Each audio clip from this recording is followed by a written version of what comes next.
الحمدللہ رب العالمین والصلاة والسلام علی رسولہ الکریم اما بعد۔ خیر دوستو، رمضان المبارک کا آخری عشرہ ہے اور اس عشرہ میں ایک ایسی رات ہے جس کو لیلۃ القدر کہا جاتا ہے، اور یہ وہ عظیم رات ہے جس کو اللہ تعالیٰ نے مقدس کلام کے اندر جس کا ذکر فرمایا، انا انزلناہ فی لیلۃ القدر وما ادراک ما لیلۃ القدر، لیلۃ القدر خیر من الف شہر۔ یہ ایسی عظمت والی رات ہے کہ اس رات میں اللہ کی ذات نے اپنی مقدس کلام کو نازل فرمایا، قرآن پاک کو۔ یعنی یہ قرآن عظیم کتاب ہے، عظیم ذات کی طرف سے نازل ہو رہی ہے، اور جس پیغمبر پہ نازل ہوئی وہ تمام انبیاء میں سب سے عظمت رکھتے ہیں۔ اور جتنی بھی اللہ کی ذات نے دن بنائے، راتیں بنائیں، ٹائم بنایا، ان میں سب سے بہترین اور عظمت والا مہینہ رمضان المبارک کا ہے۔ پھر اس میں جو سب سے عظمت والی رات ہے وہ لیلۃ القدر کی رات ہے۔ تو اللہ کی ذات نے اس رات کی عظمت کو بتایا کہ اس عظمت والی رات میں اللہ کی ذات نے قرآن پاک کو نازل فرمایا، عظیم کتاب نازل فرمائی ہے۔ یہ اس رات کی عظمت کے لیے یہی کافی ہے۔ اور پھر یہ ایسی رات ہے کہ جس میں اللہ تعالیٰ فرماتے ہیں خیر من الف شہر، 1000 مہینہ بندہ عبادت کرتا رہے اور ایک ایمان والا اس ایک رات میں اللہ کے سامنے کھڑے ہو کر عبادت کر لے تو یہ ایک رات کا قیام، ایک رات کی عبادت، ذکر، تلاوت، یہ 1000 مہینے کی عبادت سے بڑھ جائے گا۔ خیر من الف شہر، کتنا بڑھ جائے گا اس کی کوئی حد نہیں، حد اللہ کی ذات نے نہیں بتائی، وہ کتنا بڑھے گا ہمیں پتہ نہیں۔ تو اس لیے اتنی بڑی عظیم اس یعنی سعادت کو حاصل کرنے کے لیے اما عائشہ رضی اللہ تعالیٰ عنہ فرماتی ہیں، صحیح مسلم کے اندر روایت ہے کہ اللہ کے نبی صلی اللہ علیہ وسلم اس آخری عشرہ میں خود بھی کیا کرتے، اپنی عبادت کو بڑھا دیتے، ساری رات جاگتے اور اپنے اہل و عیال کو بھی جگاتے کہ تاکہ اس عظیم رات کو حاصل کیا جا سکے، اور امت کو بھی اس کی بڑی ترغیب دی۔ تو یہ وہ رات ہے کہ جس میں اللہ کی ذات نے اس امت کو اتنی بڑی سعادت سے نوازا ہے، اور پھر اس رات کو اللہ کی ذات نے مخفی رکھا ہے، اور مخفی رکھنے میں بہت ساری حکمتیں ہیں، بعض علماء نے ان حکمتوں کو بتایا بھی ہے۔ اور وہ علماء فرماتے ہیں کہ جیسے دیکھو کہ ایک جو چیز بہت اہمیت کی حامل ہو تو اس کے لیے اتنی ہی زیادہ انسان کو کوشش کرنی چاہیے، اس چیز کے حاصل کرنے کے لیے انسان کو اتنی زیادہ محنت کرنی چاہیے، یعنی سستی اور کاہلی نہیں ہونی چاہیے۔ اب جیسے کہ قیامت کو اللہ کی ذات نے مخفی رکھا ہے، تو اب قیامت کا پتہ تو نہیں ہے کب آ جائے گی، تو اللہ کی ذات نے اس لیے مخفی رکھا ہے کہ وہ بہت ہی اہمیت کی حامل ہے، قیامت آنے والی ہے، تاکہ بندہ ہر وقت اس کے لیے تیار رہے۔ یعنی یہ نہیں ہے کہ بندہ کسی وقت بھی سستی کر جائے، پتہ نہیں بہت دور ہے قیامت۔ صحابہ کرام رضوان اللہ علیہ مجمعین تھوڑی سی تیز ہوا چلتی تو وہ کہتے قیامت آنے والی ہے۔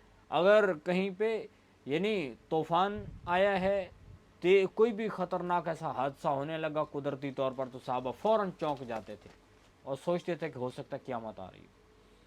تو ایسے ہی موت کو اللہ کی ذات نے مخفی رکھا ہے کہ موت بہت اہم حادثہ ہے، تاکہ بندہ اس کا ہر وقت اس کی تیاری میں لگا رہے۔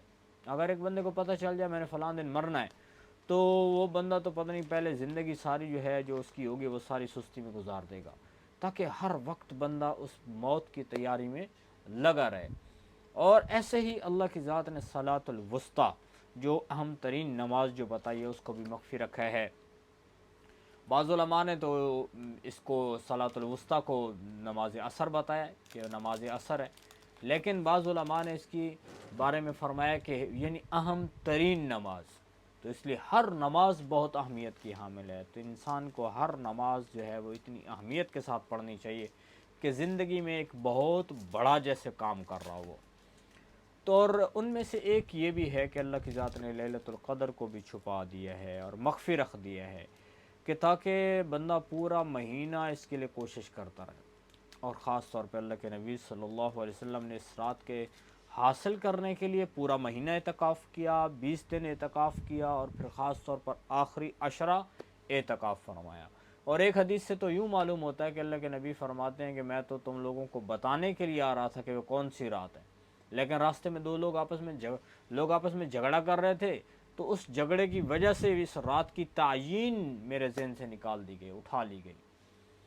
تو بہرحال یہ رات جو اللہ کی ذات نے مخفی رکھی ہے، اس لیے رکھی ہے کہ تاکہ اس کی اہمیت کو بندہ دیکھے اور ماہ رمضان کی ہر رات کو محنت کرے، زیادہ سے زیادہ عبادت میں اپنا وقت گزارے، سے پورا مہینہ برکت والا مہینہ ہے۔